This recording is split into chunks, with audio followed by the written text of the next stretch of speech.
Here we go.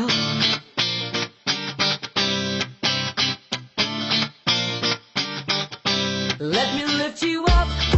We'll go right to the top. Let the sun come up. Together we can fly. All our hearts collide. Stay here by my side. I say we jump, we fly. We reach out to the sky. And it goes on and on and on and on and on. And we go on and on and on and on. And it goes on and on and on and on and on. And we go on and on and on and on. We're gonna fly high, be alive. Yeah, we're gonna fly high, be alive. We're gonna fly high, be alive.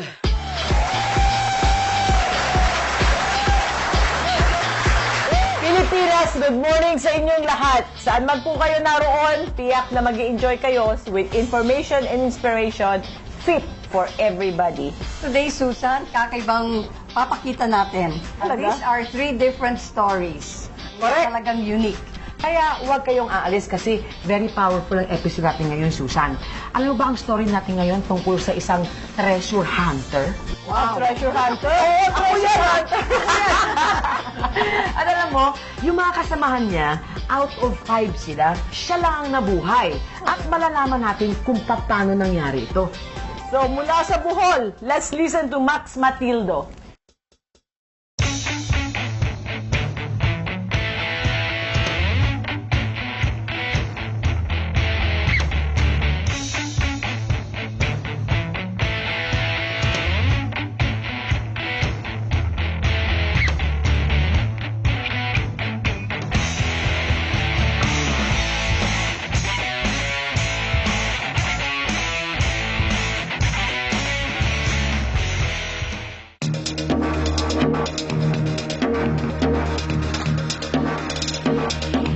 Laminine play a very important role in my life.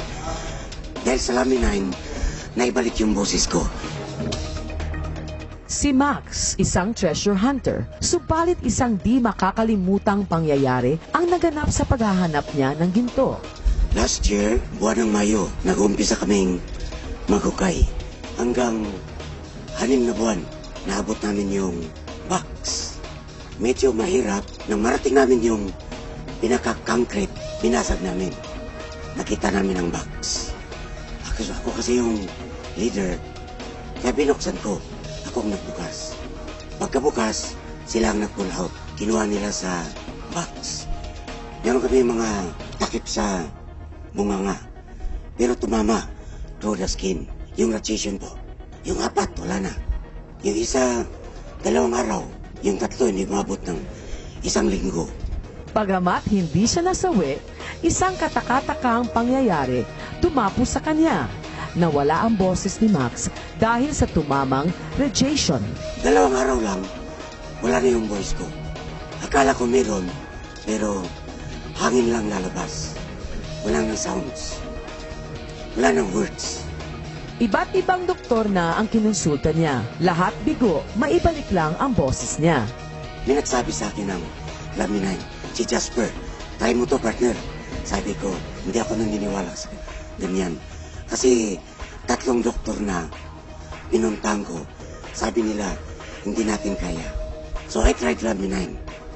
Mga 15 boxes, unti-unti, bumalik yung boses ko. Kasi dati man, hindi ko kayang bigkasin yung 3 syllables. Yung I love you, hindi ko kayang sabihin yan. Nung una ko siyang na-meet, hindi ko maintindihan yung boses niya. Pag nagsasalita siya, tinitignan ko lang yung mouth niya para maintindihan ko yung sinasabi niya. Pero nung binigyan na siya ni Jasper ng Laminine, unti-unti na namin siyang naintindihan yung mga salita niya. Si Max Matildo, patuloy ang pag-inom niya ng Laminine. Dahil sa Laminine, naibalik yung boses ko.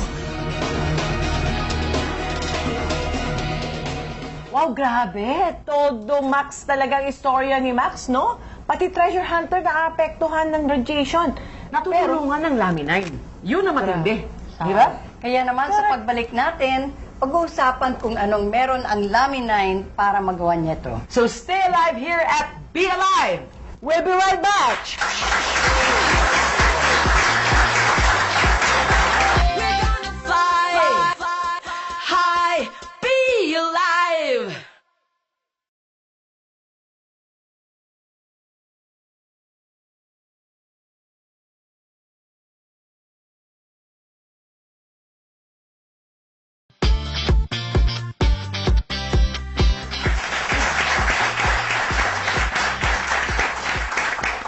Good morning, doctors. Welcome back to Be Alive. Ngayon po ay aalamin natin kung anong meron ang laminine at pati epekto ng toxic fumes or radiations and other radicals ay natutulungan ng ating produkto.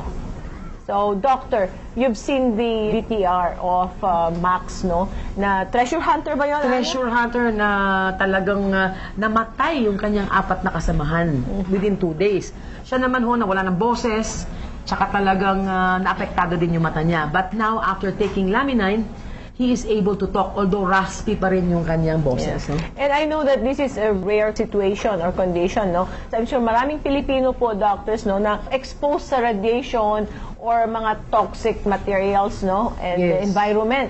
So, doctor, can you explain how did it help? So I would look at it as an occupational hazard. So ang pwede niyan, gases being compressed and possibly a very poisonous substance has been included. And probably it could be cyanide because cyanide is considered one of the most poisonous substance. So nung pag-release ng fumes na yon, immediately patay kagad yung dalawa ata, no? 4 po. 4 sila. It's dose related, so the more powerful the exposure or more extensive the exposure, the more potent it would be. The body will immediately be under stress. So ang mahalaga na yung body malakas para may laban, at kung na-expose sa ganyan at naka-recover ang body, let's say through the ingredients of laminine like the egg powder extract, yun ang possible explanation doon. So, paano po nawala yung boses ngayon, nagka-boses na? Tapos yung skin na parang nasunog or... Saka mata niya, po, lumabo talaga yung mata niya. Kasi nagkaroon kagad ng injury. So, pag nagkaroon ng injury, ang sunod dyan, recovery. So, that's where the body will immediately on its own, without telling it, try its best to recover. And how did Lamine do that? It heals the It healer. accelerated. One common explanation is that yung stem cell that has been stored in the body will be released during, let's say, stroke, during heart attack, or any moment the body will be in extreme danger. And then, if that is, let's say, enhanced through the fibroblast growth factor, then that can be the possible explanation why mabilis ang kanyang recovery. It makes sense. Dr. Rhea? Bali yung nangyari kay Max, nagkaroon ng nerve injury doon sa laryngeal nerve niya. Kasi yung laryngeal nerve natin, yan nagko-control sa mga laryngeal muscles natin to produce sound. So, pag na-damage yan, hindi makakaano ng signal yung mga muscle mo para makagawa ka ng words, makaproduce ka any sound. So, ang kakailanganin dyan, para maibalik yung speech niya is ma-repair. So, ang ginawa ng Lamine, katulad ng sinabi natin, Lamine has an ingredients na fibroblast growth factor, amino acids that are necessary for repair. So, ang kilalabasan nun, while taking Lamine, unti-unti na-repair yung laryngeal nerve niya. Kahit pa unti-unti, produce na siya ng words. Yes. Although tinatawag namin dyan may hoarseness ng voice niya, kung patuloy siyang gumamit ng Lamine, patuloy yung pag-repair, lahat na nung ginawa sa kanya nung toxic fumes, yung sa skin niya, yung sa eyes niya, eventually it will help his body. Katulad ng sinabi Dr. Arlie, yung stem cells. Stem cells can be anything, any cell na kailangan ng katawan, kumbaga pang-replace siya. Kung patuloy kang nagtitake ng Lamine, may fibroblast growth factor, yung stem cell mo, magpaparami siya para lahat ng na-damage, eventually, babalik niya sa dati. Hopefully, si Max, bumalik siya sa dating paraan paano siya magsalita. Galing. Galing talaga, grabe. Alam mo, Susan, napakaganda ng sinabi mo di ba? Yung mga kababayan natin na talagang walang choice but to be exposed to these toxic substances, napakaganda pala talaga ng Lamine. Well, the nice thing about Lamine is the mitogenic property of the protoembryonic stage extract. Usually you find this in the component of Lamine, which is the fibroblast growth factor. The fibroblast growth factor tries to repair whatever is damaged. So for example, you have damaged lung cell from secondary lung smoke. The lung cell will be repaired through the process of mitogenesis or cell repair. That's how what Dr. Arlie was saying, damage and proliferation repair. Sometimes in cancer, the cancer cells proliferate extensively, hindi namamatay. That's because the cancer cells usually just propagate and becomes big. So the laminin will try to destroy the cancer cells and stop the growth of the cancer cells. Going back to radiation, no, and then all this toxic thing, of course, pollution, nandyan na yan. Katulad ng chemotherapy and radiation. Marami po tayong mga nakita na gumamit sila ng laminin while they're going through that procedure. And it helped them to be stronger. Kasi kung yun, di ba, pagka mahina ka, hindi ka pwedeng mag-radiation or chemo. Right, Doctor? Doc? Yeah, in surgery, what we call a surgical nutrition. Before the patient goes into surgery, we have to be sure that the nutrition of the patient is good.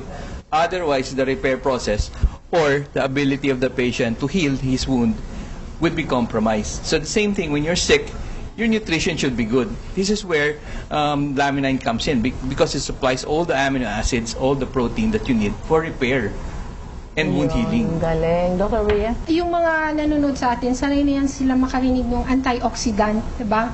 Pag sinasabing mga pollution, toxins, kailangan namin ng antioxidant. Ang kinaganda po sa ating laminin, it repairs and regenerate. Kumbaga, pag yung isang bakal may kalawang, yung antioxidant parang pipinturahan lang yan, diba? Hindi matuloy yung kalawang. Pero ang laminin hindi, gagawin niya, kung talagang sira na, papalitan niya ng bagong bakal. Galing talaga. No, Dr. Ali, yung mga smokers na po, kasi very common ho yan na talagang masama sa atin. Ibig sabihin, pag naglaminin ho kayo, pwede na ho kayo maging smoker? Ganun ho ba yun? If you cannot be good, be careful. So if you're a smoker, the more you should take something that will help negate the bad effects of smoking. Because the cigarette smoke contains about 2,000 carcinogenic substances. And the most dangerous is carbon monoxide. Because carbon monoxide competes with the hemoglobin. Our hemoglobin is the one that brings the oxygen to the cells of the body. If carbon monoxide is present, it will displace the oxygen and attach to the hemoglobin. Therefore, you decrease the oxygen supply to the vital organs of the body like the heart and the brain. Kaya nga, smoking can lead to heart attack and stroke. Kailangan palakasin mo yung body mo. That's where the ingredients of laminin can come in. But of course, we don't encourage smoking. And then at the same time, you take laminin to help delay the aging process and have a more healthy and wonderful life. And smoking really makes you age faster. Yes. So, pero katulad na sinasabi naman din ni Susan sa mga televiewers natin, hindi porket naman ho naglalaminin ho tayo, pwede mo na ibangga ho yung sarili mo sa pader. tama. Pero prevention is better than cure.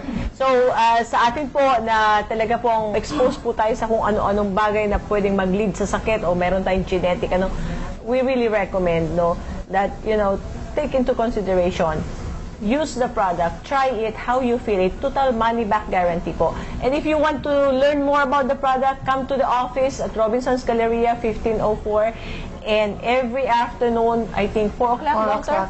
4 o'clock and 7 o'clock, meron po tayong seminar on product orientation. And you will meet Dr. Arlie, Dr. Mario, and Dr. Rhea. Plus, meron po tayong Infinitus, Doctor, no? The Infinitus device is a way of knowing in advance what are the weak and strong points of the body. So if your body is at risk, then we will know it in advance. What it measures is the electrical balance of the body, because electricity is the one that gives vitality to the cell, and then the cell forms the tissues of the body and the organs and the systems. Therefore, if the basic unit, which is the cell itself, and the electrical movement is, let's say, normal, then you will be having a normal body, because cells emit certain waves of electricity. Healthy cells will emit certain types of waves. Weak and sick cells would also do the same. That is where the gadget is able to differentiate the nature and character of your cells. Salamat po, doctors, for the information and guidance. Pagbabalik namin, dalawang kwento ng lalaki, si Jumides na may Parkinson's at si Rupert na may condition sa puso. Be Alive, we'll be right back.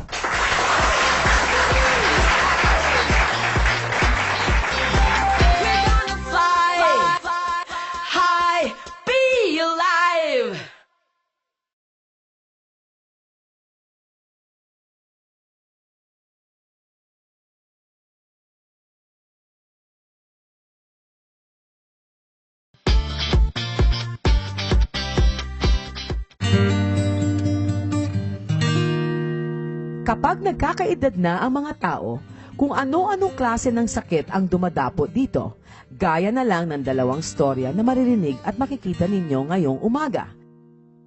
Diomedes Madera, may kaya sa buhay, dinapuan ng Parkinson's disease. Bukod pa doon, nagkaroon din siya ng diabetes at arthritis. With Laminine, nabawasan. The tremor subsides. That's helped me because Laminine has its own properties different from the others. It reduces the Parkinson's tremor. Hypertension from 150, it goes to 120 over 80. It has already eased my uneasiness. The way I look at it, it is the Laminine that is making much more good. Sa dami ng sakit na dumapo sa kanya, naging sandala ni Diomedes ang kanyang asawa. Oh, my husband is handsome. That's why I love him very much. And he's a good person. He helped many people. I feel sad why he's given that. But I said, God has a special plan for each one of us. I could not understand, but I will always look up to heaven just to understand. God has a loving way and a beautiful plan for each one of us and for me and Jomi. When he takes Laminine, he feel good in Laminine. Dumating sa buhay nilang mag-asawa ang Laminine.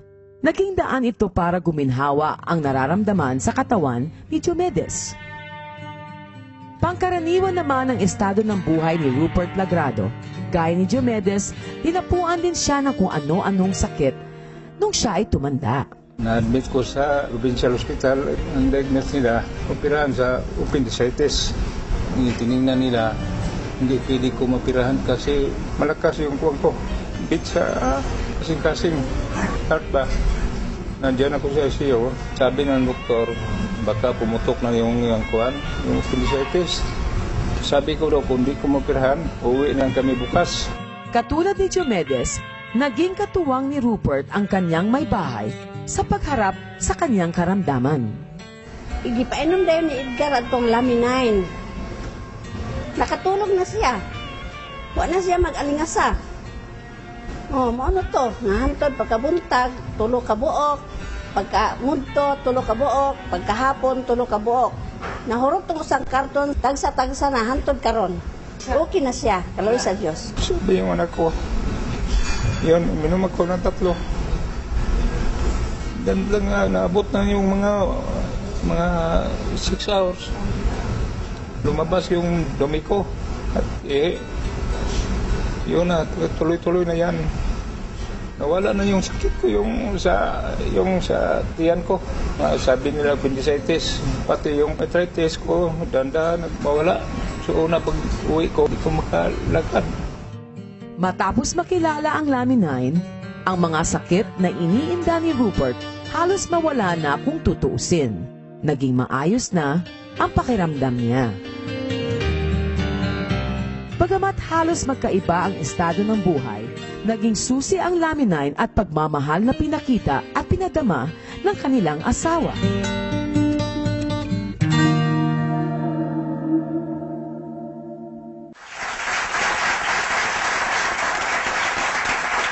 Wow, Ana, iba talaga yung may nagmamahal sa'yo, no? Lalo na yung pagmamahal ng isang Pilipina. Correct. Diba? No? Parang din yung pagmamahal ni Susan Barley na Pilipina din para sa inyong lahat. Oh. No, yun eh. Oh, yun. Unconditional. Unconditional. Maihatid lang ang Laminine eh, no? Hindi na natutulog si Susan Barlin. Yung po totoo yun.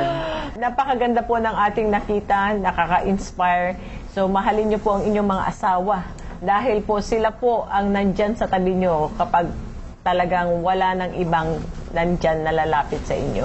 Well, we were talking about Parkinson's, yung ating si Diomedes, and then the other one naman po, yung ating isang VTR, is about naman yung fast heart rate, diabetes, at meron po siyang appendicitis. You know, when you age, marami na hong nangyayaring mga diferensya sa atin. So, how does Laminine help po sa Parkinson's? Ang Parkinson's disease, nasa brain ang problema. Sa midbrain, mayroong area dyan, substantia nigra, that releases a neurotransmitter, which is dopamine, that regulates muscular and motor activity, behavior, and so forth. yun ang nawawala, nababawasan yun. O di, hihina ang motor movements mo. Kaya ang Parkinson's parang tinatamad, nanginginig, parang tamad maglakad, kasi nga po wala na yung dopamine. So yun po ang problema sa Parkinson's. Binabalik ba yan dopamine ng laminine? On the basis of homeostasis, remember the researchers mentioned that the egg powder extract has growth factors or ingredients that balances the hypothalamic. That's where the midbrain is located, where dopamine is created. And then with pituitary gland activity and adrenal gland activity. Kaya nga sapul na sapul. May pag-asa na hindi na bumalik yung Parkinson's, totally cured, or? We just let the body do its work to build, maintain, and then in this instance repair. Now, we do not know how the body will do it, but we can enhance it through proper lifestyle and nutrition. And through nutrition, that's where the egg powder extract or laminine comes in. Meron kasi ang laminine na fibroblast growth factor. Ang fibroblast growth factor, may mga studies na yan na nagsasabi na nagbibigay siya ng signal sa neural stem cell.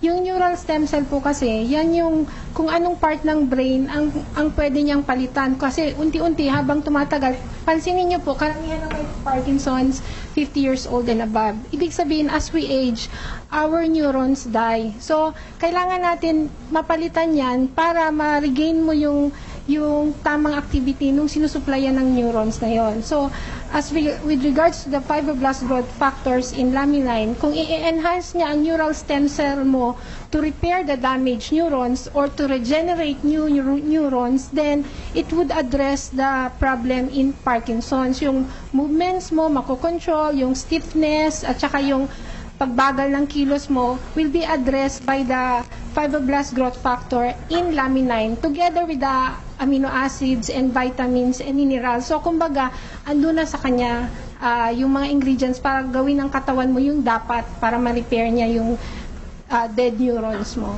Lagi ko sinasabi ito kasi sinasabi nila ang laminine daw ay parang himala. Ang himala po ay talagang nangyayari ang himala, pero walang eksplanasyon.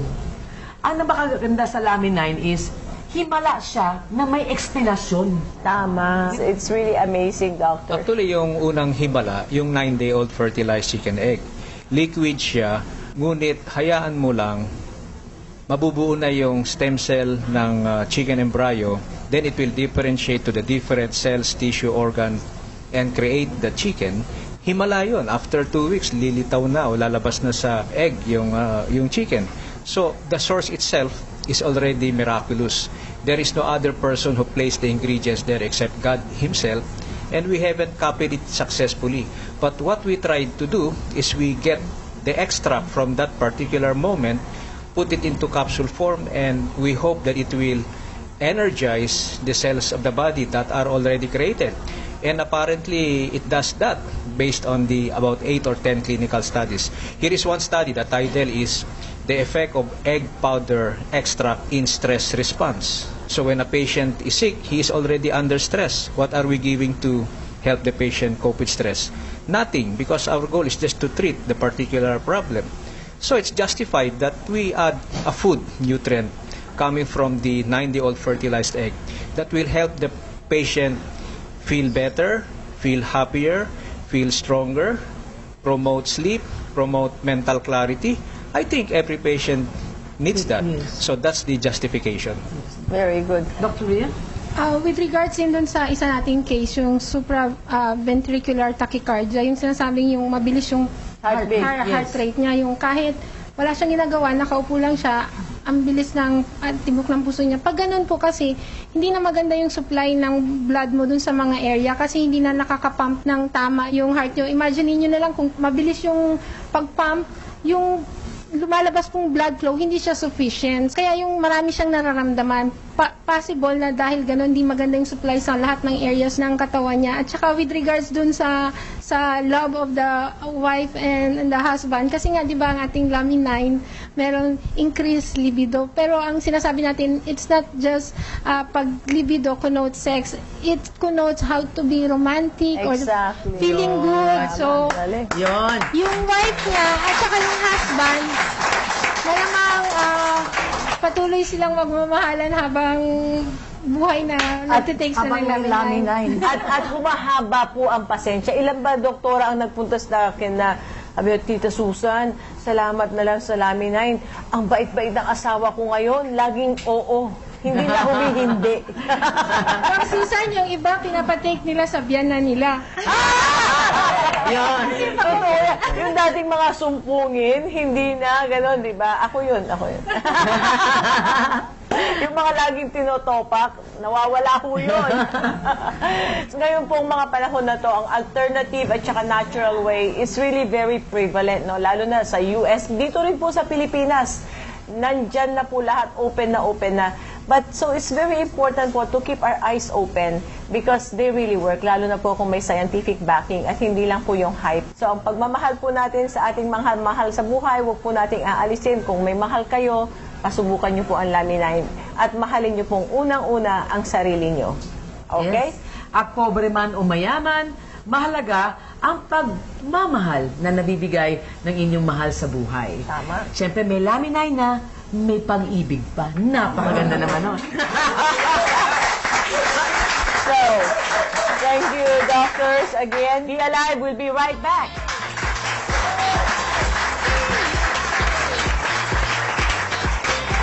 We're gonna fly high, be alive.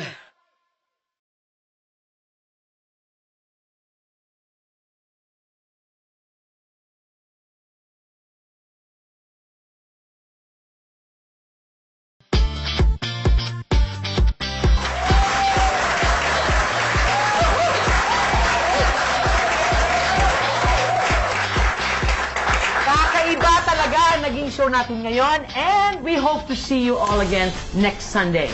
So isang magandang umaga po sa inyong lahat. Just always remember, be healthy and be alive!